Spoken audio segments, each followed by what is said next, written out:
ആദ്യമൊക്കെ മയിലിനെ കാണണമെന്നുണ്ടെങ്കിൽ മൃഗശാലയിൽ തന്നെ പോകേണ്ടിന് കേട്ടോ. ഇപ്പൊ മൃഗശാലയിൽ പോകേണ്ട ആവശ്യമില്ല, മൃഗങ്ങളൊക്കെ നാട്ടിലിറങ്ങി നടക്കുകയാണല്ലോ. അപ്പൊ അങ്ങനെതാ നമ്മളിതാ മയിലിനെയൊക്കെ കണ്ട് ഒരുപാട് ടൈം നോക്കിയിരുന്ന് കഴിഞ്ഞതിന് ശേഷം ഒരു ഫംഗ്ഷൻ ഉണ്ട്. അപ്പോൾ അതിന് പോവാണ്. ഒരു ഹൗസ് വാമിംഗ് ആണ്, നമ്മളെ വീടിൻ്റെ അടുത്ത് തന്നെയാണ്.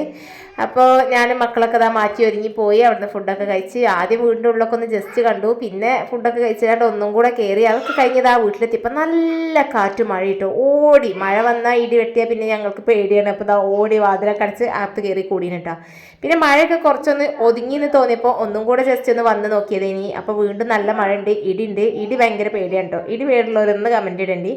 അപ്പോൾ അങ്ങനെതാ നല്ലൊരു ചായ ഉണ്ടാക്കി. മഴ പെയ്തപ്പോൾ ഒരു പാൽ ചായ കുടിക്കാനൊരു പൂതി. അത് കഴിഞ്ഞ് കുറച്ച് ടൈം സിറ്റ് ഔട്ട് ചെയ്തപ്പോൾ മക്കൾക്ക് ഇതാ ബോട്ട് ഉണ്ടാക്കണം പറഞ്ഞു. അങ്ങനെ ഇതാ പേപ്പർ ബോട്ടൊക്കെ റെഡിയാക്കി കൊടുത്ത് അതൊക്കെ കഴിഞ്ഞിതാ ഞങ്ങൾ വെള്ളത്തിൽ ഇതാ ബോട്ടിനെ ഒഴുക്കി വിടുകയാണ് കേട്ടോ. അപ്പോൾ ഇന്നത്തെ കുഞ്ഞു വ്ലോഗ് ഇത്രേ ഉള്ളൂ. വീഡിയോ ഇഷ്ടപ്പെട്ടാൽ ലൈക്ക് ചെയ്യാനും ഷെയർ ചെയ്യാനും സബ്സ്ക്രൈബ് ചെയ്യാനും മറക്കരുത് കേട്ടോ.